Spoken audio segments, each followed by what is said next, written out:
ibu-ibu dan saudara sekalian jemaah yang saya muliakan.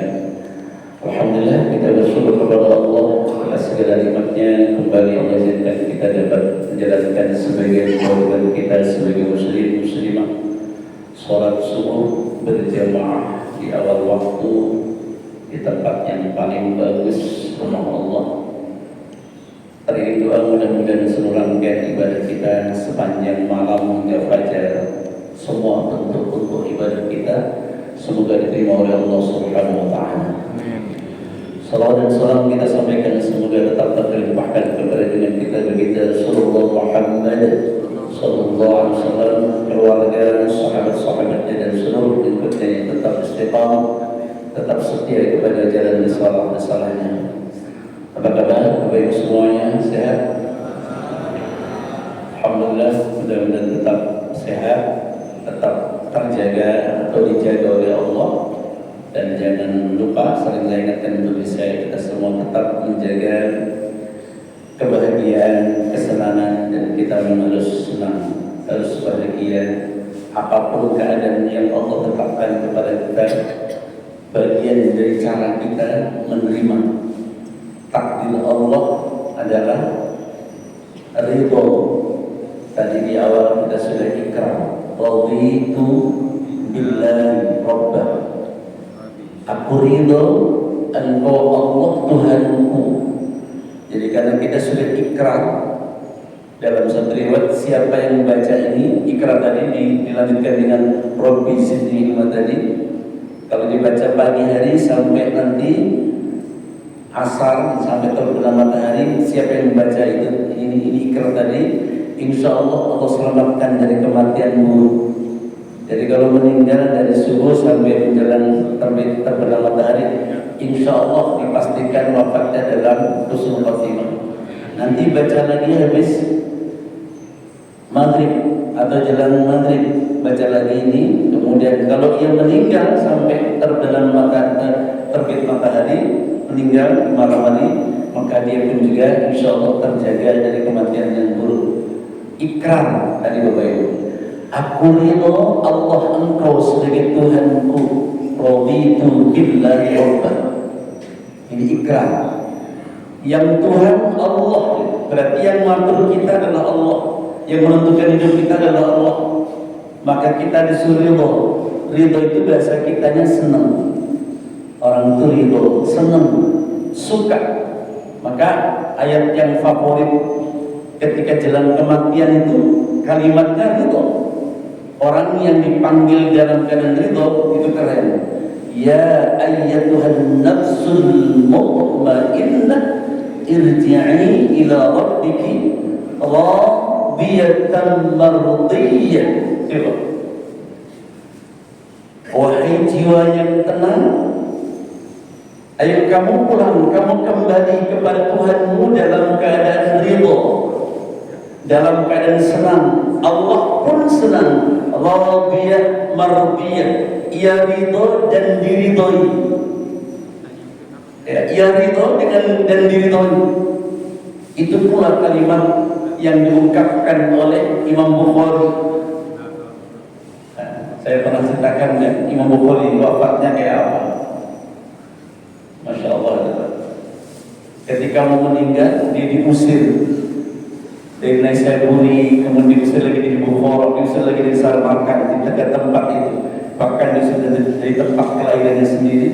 Pas malam takbir, diusir oleh penguasa. Gara-garanya tidak mau mengajar di rumah, di istana. Karena bagi Imam Bukhari, ilmu itu didatangi, bukan mendatangi. Ia tidak ingin hanya menjadi guru di istana, tapi biarkan menjadi guru umat. Raja marah. Iya, raja marah, ini diusir dari tempat-tempat sampai pas pada malam tanggal 1 Syawal, orang sedang takbir. Yang kalimat yang diungkapkan oleh Imam Bukhari adalah di pinggir jalan, Bapak Ibu, yang menatap langit.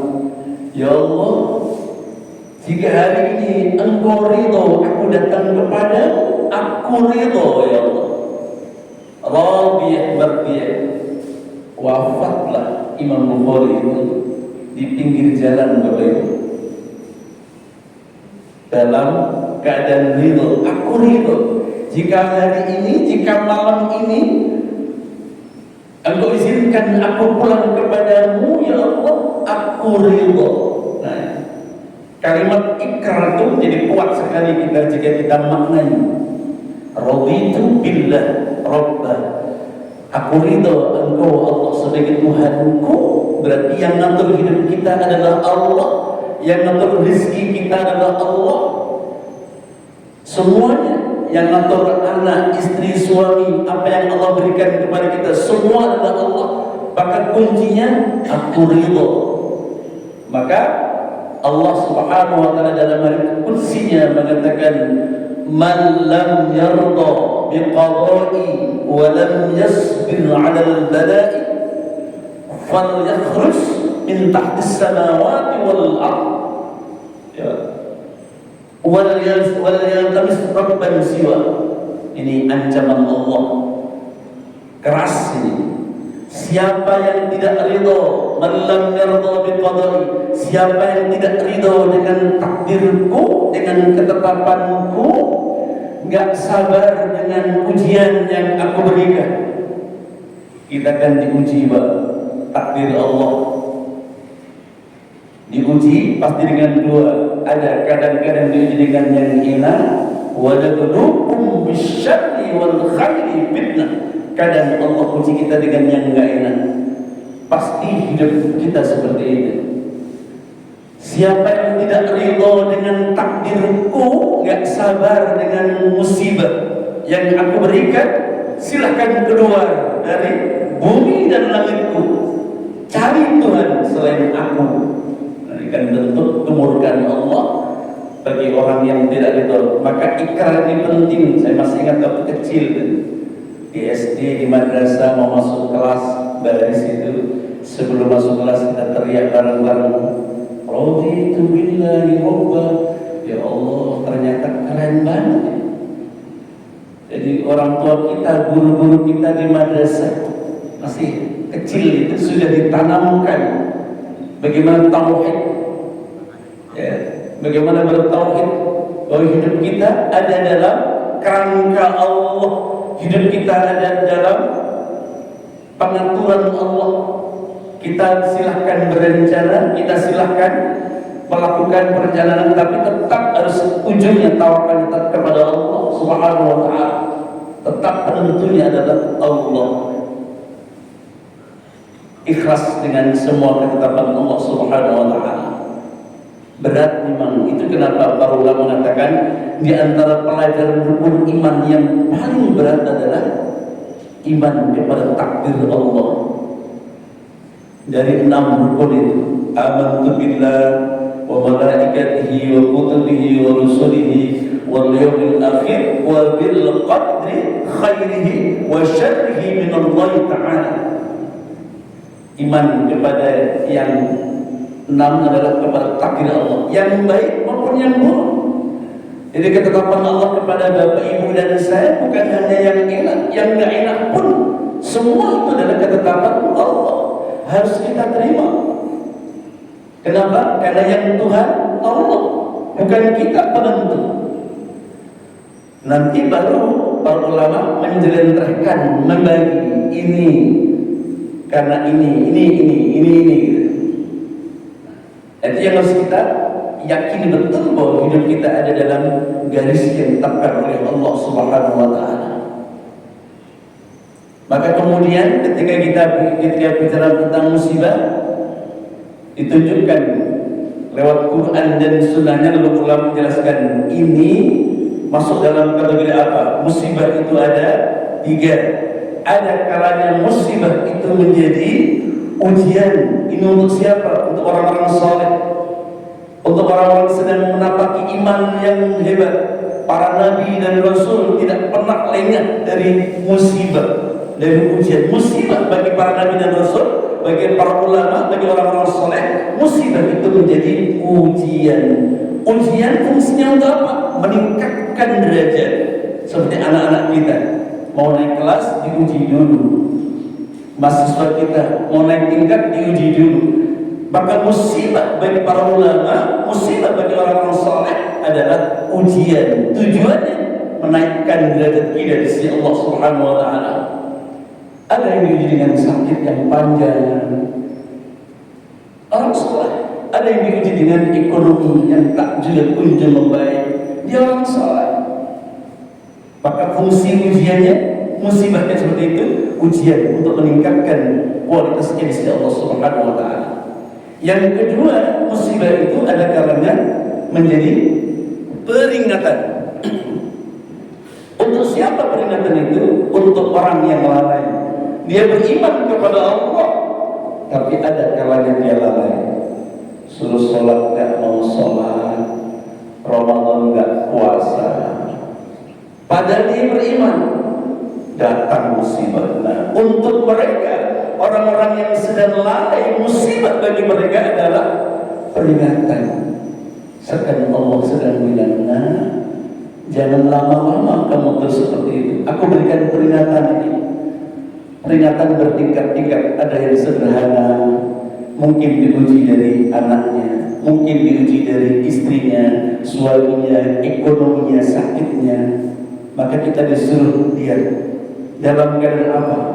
Kalau sedang lalai dengan Allah, maka itu adalah peringatan. Diberikan peringatan.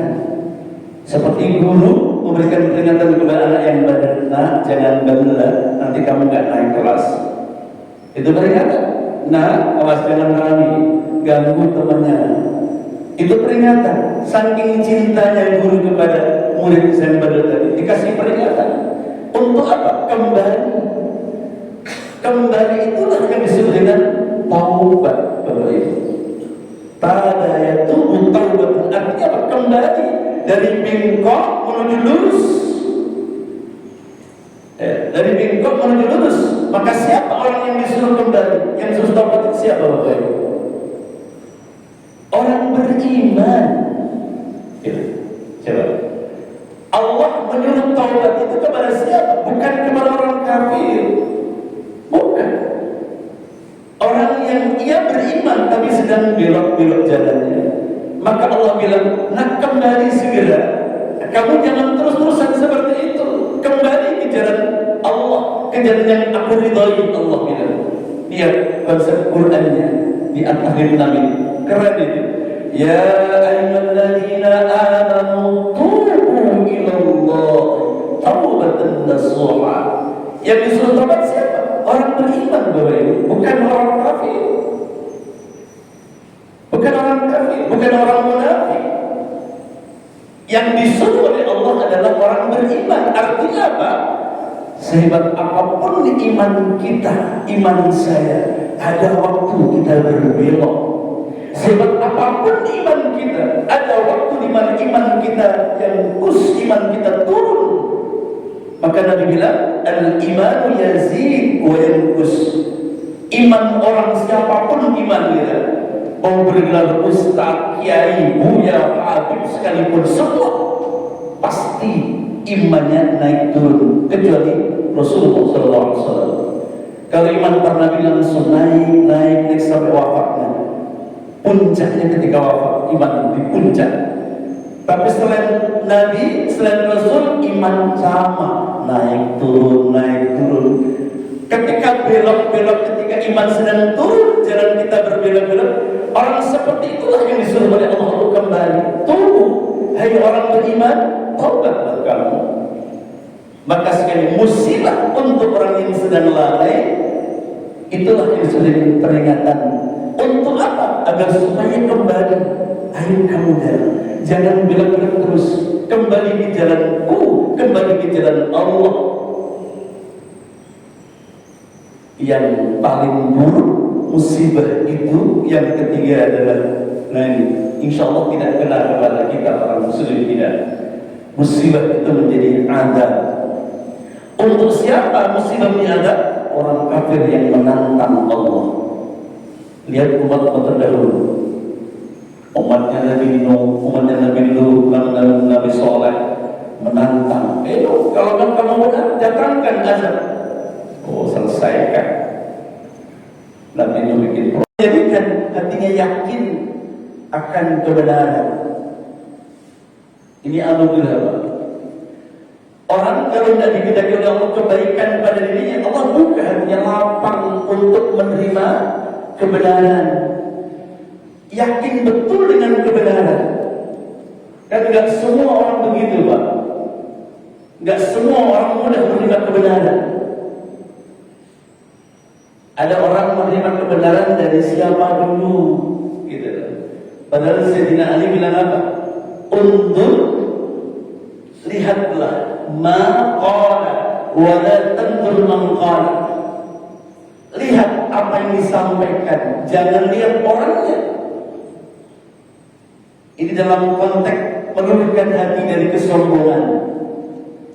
Allah ketika hendak menghendaki hambanya baik, Allah buka sekat-sekat penutup hati, kesombongan dibuka.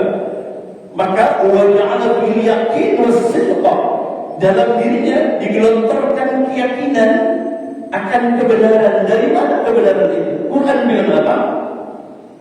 Allah Subhanahu wa taala mengatakan al-haqqu min rabbika fala takunanna minal mumtarin.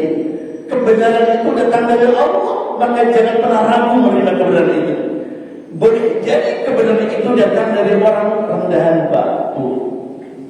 Siapapun yang bicara tentang kebenaran, terima, tak perlu melihat. Residivis ngomong kebenaran, koruptor mantan koruptor ngomong kebenaran, anak kecil ngomong kebenaran. Jika yang mengucapkan itu benar, orang pangkat rendahan di masyarakat dihina, rendah, jika dia bicara kebenaran, ayat itu berlaku, Pak. Al-haqqu min rabbik. Kebenaran itu datang dari Tuhan. Terima saja. Terima saja. Kenapa? Allah sedang menginjam lidahnya untuk menyampaikan kebenaran. Dan banyak sejarah para ulama yang mendapatkan pelajaran dari orang kecil. Salah satu, bahkan maaf, dari binatang sekalipun. Salah satu yang melegenda itu yang dikemukakan oleh para ulama ketika Ibrahim bin Adham, seorang ulama besar, sufi besar pada zamannya, itu dari jalan-jalan, Mbak, ceritanya sedang berjalan-jalan, kemudian di bawah pohon dia berteduh saat hujan, rintik-rintik hujan itu dia berteduh di bawah pohon. Kaget dia, di bawah pohon ternyata ada seekor anjing. Seekor anjing yang sedang apa? Kalau bahasa Perancisnya derung. Tahu derung? Apa sih tahu? Derung. Nongkrong ya. Langsung Ibrahim bin Adham itu jingkat gitu, jijik. Langsung jingkat jijik, ada anjing. Qadarullah, Pak. Karena dia wali, ulama ini, si anjing itu bisa bicara, bisa ngomong yang ucapannya didengar oleh Ibrahim bin Adham. Dibuka kasyafnya, tabir antara diri anjing itu. Si anjing itu bicara apa? Itu viral di kitab-kitab di pondok-pondok pesantren itu. Si anjing bilang, Ibrahim, kamu jijik ya melihat saya. Begitu siniskah pandangan engkau kepada diriku? Aku tahu bahwa aku ini najis. Aku tahu kamu menganggap saya binatang najis. Tapi ketahuilah Ibrahim, kata anjing, jika engkau tersentuh oleh kulitku yang kena hujan basah, maka nabimu menyuruh engkau untuk membersihkan dengan air, salah satu dengan air yang 7 siraman, salah satu dengan 7 itu engkau campur dengan debu, maka bersihlah. Najis itu akan bersih. Tapi bagaimana engkau membersihkan hatimu dari kesombongan? Itu Ibrahim bin Adam langsung tersungkur. Ya Allah, seekor anjing berikan nasihat kepada Ibrahim. Kenapa? Pada saat ia melihat anjing langsung menganggap dirinya makhluk yang lebih hebat, yang lebih tinggi. Anjing pun mengatakan, engkau merendahkanku Ibrahim, engkau merasa jijik melihatku. Aku tahu, aku adalah binatang yang diciptakan oleh Allah, najis.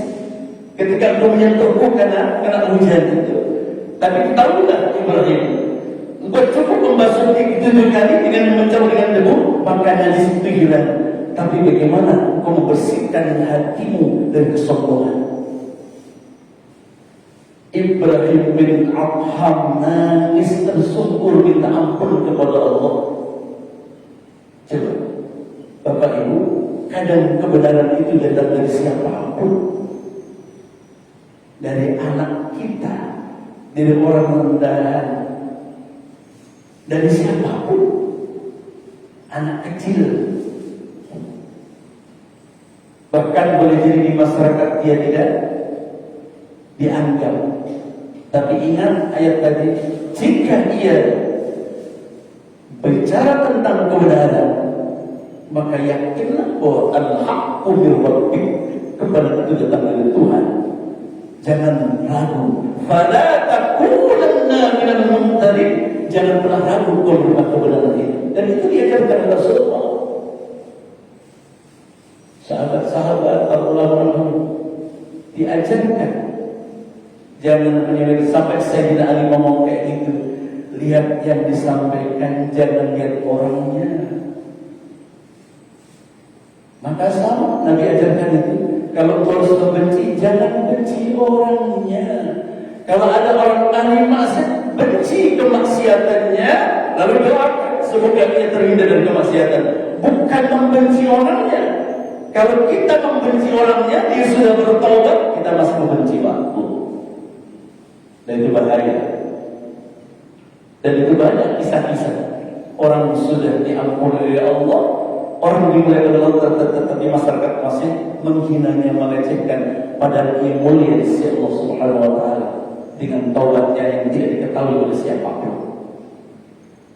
Maka Nabi katakan itu, orang yang dikehendaki oleh Allah kebaikan, waja'ala, maka Allah gelontorkan dalam hatinya itu al-yaqin as-sidqa, ia yakin akan kebenaran. Dari mana kebenaran itu dia meyakininya. Satu. Yang kedua, waja'ala qalbahu wa'iyan lima salaka fihi, maka Allah akan menjadikan hatinya itu, Allah akan tunjukkan dalam hatinya itu kelembutan, lembut, menerima apapun dari manapun, ini dilembutkan oleh Allah Subhanahu wa Ta'ala. Mudah terenyuh, cinta, menumbuhkan cinta kasih sayang, nggak emosional, diberikan jalan kelembutan bagi dia, dilembutkan hatinya. Oh, ada orang ini, ketika Allah memberikan rezeki, ada keinginan untuk membantu, dilembutkan hatinya untuk ibadah, dilembutkan hatinya. Ya Allah, ini yang sering ayat saya baca, Pak. Ya, dalam Furqan, siapa mereka? Wa ibadur rahman alladhina yamshuna 'alal ardi mauna wa idza khatabahumul jahiluna qalu salama. Apa kata Allah? Ibadur rahman, hamba-hamba yang disayangi oleh Allah itu siapa? Alladzina yamshuna 'alal ardi hauna, ketika jalan di muka bumi enggak ada kesombongan, enggak menghina orang. Ketemu dengan orang jahil, wa idza khatabahumul jahiluna qalu salama. Ketika ketemu dengan orang rendahan, orang miskin, ketemu dengan mereka, yang keluar dari lidahnya adalah salam, kalimat yang menyelamatkan, kalimat yang menyejukkan. Itu mahal Bapak Ibu, diberikan hati, ya, diberikan hati tidak gampang curiga, diberikan hati penuh dengan kelembutan. Kalau bisa membantu orang, ketika Allah memberikan kemampuan untuk bantu, itu mahal. Yang terucap, kalaulah ia tidak bisa membantu, paling tidak terucap di lidahnya kata-kata yang keras, kata-kata hinaan, kata-kata kotor. Tapi yang keluar adalah qalu salam, kalimat-kalimat yang menyelamatkan, kalimat-kalimat yang indah.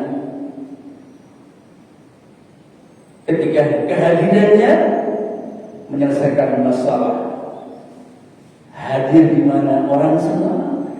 Kalau dia datang selesai, kehadirannya bermanfaat. Pokoknya kalau ada bapak ini amanah, pokoknya kalau ada ibu ini amanah. Wah, itu hadirnya menyelesaikan masalah, dibuka oleh Allah. Ketika Allah takdirkan orang itu menjadi orang baik, salah satu buktinya adalah Allah membuka hatinya dengan kelembutan, diberikan jalan kelembutan. Ini begini, ini begini. 3, 2. Yang ketiga, waja'ala qalbahu saliman. Allah menjadikan hatinya salim,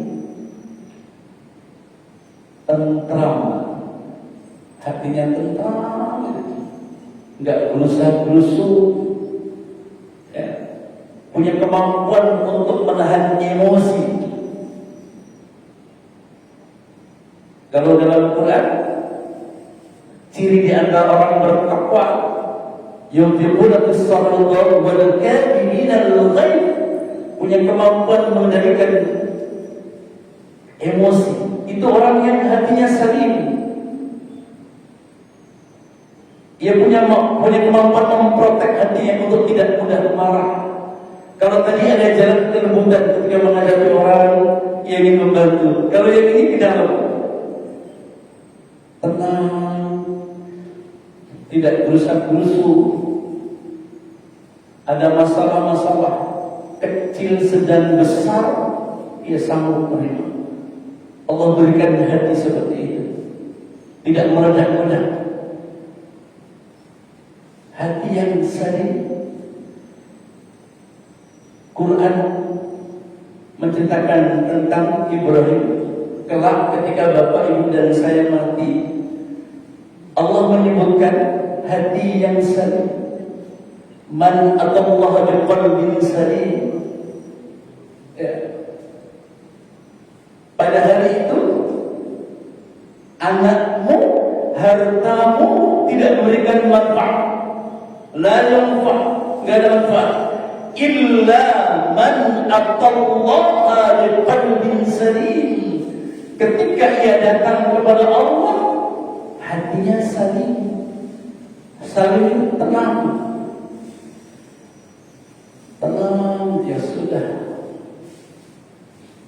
Itu agak Qurannya banyak sekali ayat yang menjelaskan itu. Siapa orang yang ketika kematian qalbun salim itu? Tentu orang yang sudah menyiapkan dirinya, Pak, dengan bekal yang cukup. Mau sedih langsung dikasih peringatan sama mereka. Ayat juga sering saya baca. Innal ladzina qalu rabbuna Allah tsumma istaqamu tatanazzalu 'alaihimul malaikah alla takhafu wa la tahzanu. Ini orang mau meninggal waktu karena hatinya salim, akidahnya bagus, imannya bagus. Dibilang sama malaikat, Allah turunkan malaikat, tatanazzal malaikat, alla takhafu wa la tahzanun. Kamu enggak usah takut, kamu enggak usah sedih. Salim. Enggak usah takut, enggak usah sedih. Hatinya salim. Masya Allah. Itu Allah berikan anugerah seperti itu, Bapak Ibu. Orang yang dikehendaki oleh Allah menjadi orang yang baik. Terus yang keempat, wa lisanan shadiqan, lidahnya selalu menyampaikan kebenaran. Nah ini bahasa agak kasarnya, bukan pembohong.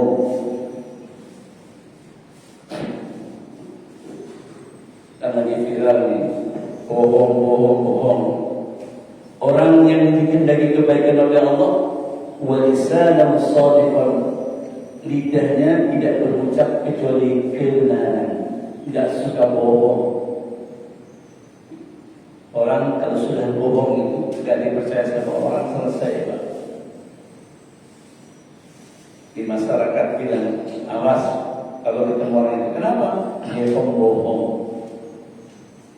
Maka dalam hadis jelas sahih riwayat Muslim, siapa yang suka berbohong, ya, al-kadhib, orang yang suka berbohong itu, maka dia kebohongannya akan mengantarkan kepada dosa-dosa, dan dosanya akan mengantarkan kepada neraka. Bahkan Allah akan mencatat simpulan itu sebagai pembohong. Orang yang dikehendaki kebaikan oleh Allah, wa lisanahu shadiqan, lidahnya tidak berucap kecuali kebenaran. 4. Yang kelima, wa khaliqatahu mustaqimah, perilakunya lurus.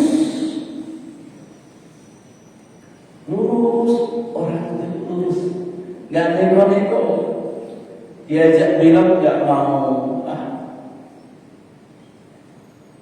Seperti kalau bapak ibu ditanya, bapak ibu sedang ngapain sekarang? Jawabannya gimana Pak? Kalau bapak sedang di rumah, bapak ibu sedang di rumah, ditelepon oleh saudara, Bu lagi ngapain? Nah, kemarin saya sampaikan sama ibu ngaji, ibu bapak sedang ngapain? Ternyata ada jawaban yang keren Pak. Mungkin ada jawaban, ini sedang berberes, mungkin sedang masak, mungkin sedang apa. Ada ulama yang mengajarkan jawaban yang terbaik gimana? Saya sedang memperbaiki diri. Wih, keren. Lagi ngapain Pak? Sedang memperbaiki diri. Dalam apa? Ya lagi masak. Masakku sedang saya perbaiki untuk anak, istri, untuk suami. Itu naik itu. Sedang memperbaiki diri. Apa? Sedang mengurus rumah, memperbaiki diri untuk apa? Mengisi waktu untuk amal. Karena pada waktunya tiba, iqra kita disuruh membaca catatan kita. Kafar binafsika al-yawma 'alayka hasiba. Cukuplah bagi kalian hari ini kau menghisap diri.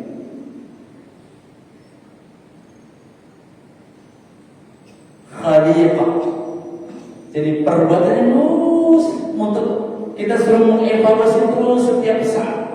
Perbaiki diri, bicara kepada teman, bicara kepada, misalnya kayak gini Pak, ini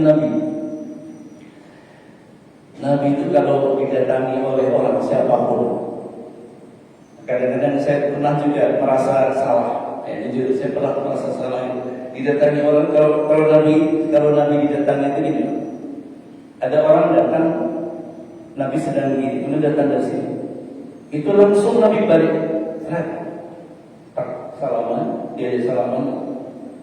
Nabi nggak pernah begini, nggak pernah. Sahabat datang dari sebelah kiri, langsung ke Nabi. Betapa Nabi mengorangkan. Saya pernah lupa gitu, nggak sama sekali, nggak sengaja ketika ada teman atau jamaah saat salam itu, saya kadang-kadang terbegitu ya, baru setelah ingat ya harusnya saya begini. Yang seperti itu diperhatikan sama Rasulullah. Untuk apa? Mengorangkan, menghargai orang. Tidak gimana? Enggak. Coba akhlak Nabi Pak, dengan orang rendahan, orang tidak dikenal, itu langsung. Makanya pernah saya sampaikan sama ada jamaah, kalau salaman itu jangan begini. Itu bukan salaman, itu begini. Tasofah, telapak, ketemu telapak. Ini laki bisa laki ibu, ibu sama ibu. Musafah, karena ada salah-salah di sini, salah-salah ketemu. Akan ketahuan salah-salah ketemu. Saya senang jabat tangan dengan bapak. Itu ada sayang, ada cinta itu. Kalau salaman cuma begini, itu bukan salaman. Salaman begini. Apa salaman kaku? Bukan. Safah, musafah ini diajarkan sama Rasulullah. Perilaku khaliqat mustaqimah, lurus bicara kepada siapa. Ya kita memang sedang belajar. Makanya tadi bilang ada orang bertanya, sedang apa? Sedang memperbaiki terus memperbaiki sampai kita meninggal. Termasuk saya gimana memperbaiki hubungan dengan teman, dengan keluarga, bagaimana orang tidak tersinggung dengan ucapan, orang tidak tersinggung dengan perilaku. Karena semua itu diajarkan sama Rasulullah. Itu ciri yang kelima, orang yang dikendaki kebaikan oleh Allah Subhanahu wa taala. Yang keenam, wa ja'ala udhunahu sami'ah. Allah menjadikan pendengarannya itu senang dengan untuk mendengarkan kebaikan, kebenaran. Dia enggak suka mendengarkan hoax, enggak suka mendengarkan fitnah, enggak suka mendengarkan berita-berita bohong. Enggak heboh, wah gimana? Santai saja. Tanya dulu, ini berita ini benar atau tidak?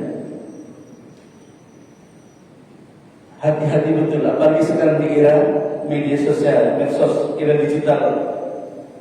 Untuk hati-hati ketika kita share, kita dengar langsung share. Kadang-kadang, termasuk saya kadang-kadang lupa, tiba-tiba share padahal belum tentu benar. Coba Nabi sampaikanlah kayak gitu. Dan yang ketujuh, yang terakhir, wa 'ainahu basirah. Allah menjadikan matanya itu punya kemampuan untuk melihat di balik yang fisik, melihat kebenaran dengan basirah. Dalam bahasa Arab, dalam bahasa Quran itu ada nazar, melihat, ada basirah. Basirah itu melihat dengan hati, Pak. Melihat dengan hati. Ainahu basirah. Dia melihat dengan hatinya. Orang itu, bapak itu keadaan melihat alam. Ketika melihat gunung, basirahnya apa? Dasarnya gunung itu bagaimana dengan Allah Sang Pencipta. Melihat lautan yang luas, melihat dengan basirah, melihat kenikmatan di sekeliling kita, ya Allah. Melihatnya dengan basirah, dengan hati. Allah buka itu, selalu melihat dengan basirah. Ini 7 tanda orang yang dikehendaki oleh Allah kebaikan. Dalam riwayat Abu Dhar, tentu ada masih yang lainnya, riwayat-riwayat yang lain. Ada 5 siap, kemudian nasi-nasi kepada kita. 2 hal yang berbeda. Coba, 2 hal yang berbeda, Bapak Ibu. Maksiat dia, urusan dia dengan Allah. Nasihat dia adalah nasihat. Jika nasihat kebaikan, terima. Ayat tadi, al-haqqu min rabbik. Kebenaran itu datang dari Allah. Bahwa ia bermaksiat, ya antara dia dengan Allah Subhanahu wa taala, kita boleh bilang, ayolah sama-sama kita perbaiki. Ya, boleh. Tapi bahwa dia menyampaikan nasihat kebaikan dengan kita, terima. 2 hal yang berbeda. Ada kebaikan yang akan kita terima, maka itu jalan surga. Maksiat dia jalan neraka. Surga dan neraka. Dia maksiatnya jalan neraka, kebaikan yang dia tanamkan jalan surga. Pernah kan kita dengar kisah seorang pelacur? Kerjaannya itu sahih, ada riwayat Imam Bukhari Muslim, Pak. Perempuan pelacur yang dalam ketika habis kira-kira gambaran pulang kerja lah dia. Pulang kerja, duduk. Capek itu, duduk, kemudian lihat seekor anjing. yang sedang kehausan. Pelacur itu kasihan betul itu. Akhirnya apa? Dia lepas sepatunya, kemudian dia ambilkan air. Air yang diberikan kepada seekor anjing itu. Gara-gara itu Allah maafkan perbuatannya. Kenapa? Ia memberikan kebaikan bukan kepada manusia, Pak. Dia memberikan kebaikan kepada makhluk Allah yang namanya anjing. Ini ibarat, bukan berarti kemudian untuk menjadi orang baik jadi pelacur dulu, kan? Tapi sekedar Nabi sampaikan bahwa ada seorang pelacur yang dicaci maki, dihina oleh masyarakat. Itu hal yang berbeda. Bahwa dia melakukan kebaikan, berikan minum kepada anjing tadi, itu kebaikan, hal yang berbeda. Jalan neraka ketika ia berzina, iya, tapi ternyata Allah mengampuni kan kebaikan yang dia lakukan. Boleh jadi masuk di kemaksiatan diampuni oleh Allah gara-gara dia memberikan nasihat. Kita nggak tahu. Tadi saya bilang seorang Ibrahim bin Adham mendapatkan nasihat dari seorang anjing. Maka disitulah kenapa kita nggak boleh sombong. Ketika orang yang maksiat, tadi saya bilang jangan lihat orangnya, kemaksiatannya boleh kita benci, orangnya jangan. Orangnya jangan kita benci, kemaksiatan kita benci. Nabi ajarkan itu. Maka ketika dia memberikan nasihat, siapa yang ngasih nasihat? Dia ahli maksiat. Jangan begitu. Siapa yang ngasih nasihat? Dia. Oh ya, apa nasihat ini? Oh, itu nasihat bagus kok. Terima aja. Perbuatannya hal yang berbeda. Siapa tahu kemaksiatan yang dihapuskan oleh Allah dengan kebaikannya. Ingat Quran bilang apa? Innal hasanati yudhibnas sayyi'at. Sesungguhnya kebaikan itu menghapus keburukan. Itu Quran Bapak Ibu. Allah bilang kebaikan itu menghapus kesalahan. Boleh jadi nasihat yang disampaikan bahwa nanti akan dihisab oleh Allah. Begitu Mas Sutri. Jadi ada dua hal yang berbeda. Bahwa kita mengajak ayo bareng-bareng. Misalnya di masjid gitu. Ada orang yang mengkritikin, kita terima kritikannya. Tapi lalu kita bilang, ayolah bantu masjid. Nah gitu maksudnya. Jangan hanya di luar, coba kita bantu ayo masjid. Mau apa? Kira-kira yang kurang apa di masjid? Jangan hanya keluar di luar, kemudian seakan-akan mesin dengan pengurus misalnya. Kita ajak, kritikannya tetap kita terima, lalu kita ajak. Mau ya, ayo kita perbaiki sama-sama masjid ini. Apa yang kurang? Nah itu boleh kalau begitu. Tapi bahwa ada nasihat, bahwa ada kritikan, bahwa ada masukan, tetap kita terima. Tak perlu lihat siapa yang bicara. Karena itu hal yang berbeda. Benar ya? Benar. Dari mana dari belakang? Mau kemana mau ke depan? Benar ya? Ya benar. Tapi nyelengit gitu kan? Ya. Boleh nggak seperti itu? Nggak boleh. Kecuali teman canda. Ya, kecuali teman canda. Kalau orang serius, kan kita bisa lihat ya. Orang yang tanya siapa misalnya. Misalnya saya tanya sama Mas mau kemana? Mau ke depan. Ya nyelengit namanya. Kan tinggal bilang, oh mau ke siapa? Tapi kalau yang tanya bestinya Mas teman canda-canda nggak apa-apa. Jadi di hati yang nanti. Jadi lihat yang tanya siapa gitu. Jadi itu bahasa-bahasa masyarakat. Karena ada juga hadis yang bilang jangan menyakiti hati orang dengan perkataan. Bicara al-haq, bicara yang benar. Kalau tidak, diam saja misalnya. Ya sampaikan saja. Jadi di masyarakat kadang-kadang seperti itu. Ya, ke depan, ke belakang, hal seperti itu bisa mengganggu hubungan. Segala sesuatu, nah, dosa atau tidak? Konsep dosa itu apa Pak?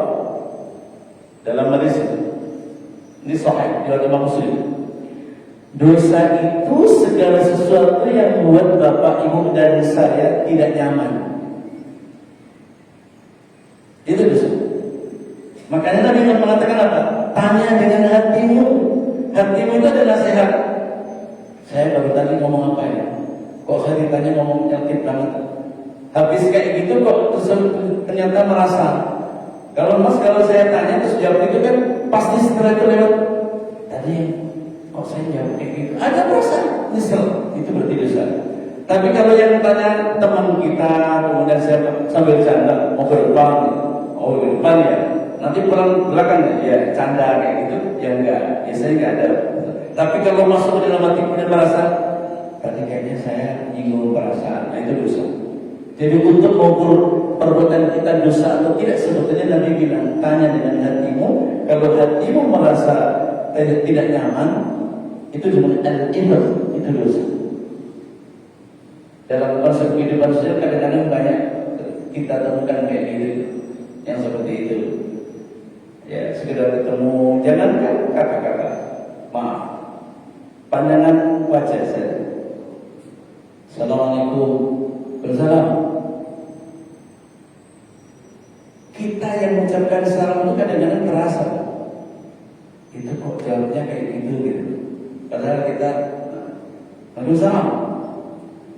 Nah, kadang-kadang itu terasa. Nah itu dalam konteks kehidupan sosial kadang-kadang. Pandangan mata itu kan ada ilmunya itu. Teman-teman yang belajar itu ada ilmunya. Pandangan itu pandangan senang, pandangan sinis, kan ada juga. Jangankan ucapan, pandangan yang sering kita kenal dengan body language, bahasa tubuh. Ini orang sedang senang atau tidak? Orang sedang ngejek, orang sedang menghina. Maka Nabi mengajarkan sampai kayak tadi, Mas. Bayangkan Nabi sampai harus begini. Itu kan terjadi tegur sama Allah. Kasus Abdullah bin Maktum ini. Orang anak muda buta, Nabi sedang serius dengan tokoh-tokoh pejabat-pejabat kira-kira. Nabi berharap kalau dia masuk Islam, maka Islam akan terbantu. Abdullah bin Maktum betul kokoh di sebelah. Matanya buta, anak muda ini yang kemudian nanti oleh Nabi diangkat sebagai muadzin selain Sayyidina Bilal. Nabi itu udah santai aja, masih serius dengan sini, langsung turun. Abasa wa tawalla an ja'ahul a'ma. Ditegur. Mukamu masam ketika ada seorang Buddha datang kepadamu. Enggak boleh begitu ya Muhammad, kata Allah. Langsung Nabi itu minta ampun, dan setelah itu Abdullah bin Maktum itu selalu kalau ngaji Rasul ngaji selalu ditaruh sampingnya sampai sahabat-sahabat ini iri. Kenapa Abdullah selalu bisa ditaruh di samping Rasulullah? Kata Nabi, gara-gara dia aku ditegur sama Gusti Allah.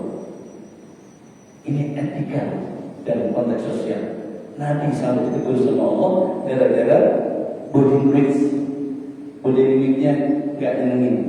Padahal Abdullah kan buta, nggak lihat kan. Tapi mungkin omongan bisa dirasakan. Nabi ini buta orang ini, nggak lihat jelas. Tapi Nabi itu ditegur. Nah, gitu Mas. Jadi ada sikap-sikap yang bisa kita tanyakan dengan hati, enak atau enggak. Bahasa kayak tadi, tergantung kita sama siapa. Kalau sama orang tua, sama orang yang belum dikenal, ya janganlah. Mau kemana? Depan. Dari mana? Dari belakang. Ya, itu tidak tepat. Itu pasti nyakitin hati. Tapi untuk orang, saya dengan Mas Sukri misalnya, Mas Sukri dia nggak mungkin berani ngomong sama saya. Mau kemana Mas Sukri? Ke depan. Kan nggak mungkin Mas. Walaupun kita sudah kerap. Pasti ya mau beli apa gitu kan. Jadi beda tentu dengan teman. Kalau di kita mungkin Pak Abdi sama Pak Pon mungkin bisa kayak gitu. Sudah pasti gitu. Mau kemana? Ke depan. Dari mana? Di belakang mungkin di atas itu. Tapi kalau dengan orang-orang itu ucapan dan gerak itu akan sangat berpengaruh dan itu bisa mengganggu hubungan. Baik, saya kira ini hari ini mudah-mudahan Allah berkati kita semuanya. Waktu kita diberkahi Allah, langkah kita semuanya. Ayo kita duduk bareng-bareng doa pagi dan sayyidul istighfar. Ikuti saya. Bismillahirrahmanirrahim. Allahumma bika asbahna wa bika amsayna wa bika nahya wa bika namut wa ilaika an-nushur. Allahumma anta rabbi la ilaha illa anta khalaqtani wa ana 'abduka wa ana 'ala 'ahdika wa wa'dika mastata'tu a'udzu billahi min syarri ma sana'tu abu'u laka bi ni'matika 'alayya wa abu'u bi dhanbi faghfir li fa innahu la yaghfiru dhunuba illa anta. Ini Nabi suruh baca Pak Sayyidul Istighfar ini, kata Nabi baca habis subuh sama kayak tadi. Jika ia meninggal sampai terbenam matahari, baginya surga. Nabi yang ngomong, bukan saya. Baginya surga karena mendapatkan ampunan. Jika ia baca habis maghrib atau habis asar, kalau ia meninggal sampai fajar sampai subuh, maka baginya pun surga. Disebut oleh ulama dengan Sayyidul Istighfar, penghulunya istighfar, rajanya istighfar. Mudah-mudahan kita bisa amalkan, ya. Kita ingin masuk surga aja pokoknya. Jadi orang baik, insyaallah mati husnul khotimah, masuk surga. Demikian, mohon maaf. Subhanallahumma wa bihamdika asyhadu an la ilaha illa anta astaghfiruka wa atubu ilaik. Assalamualaikum warahmatullahi wabarakatuh.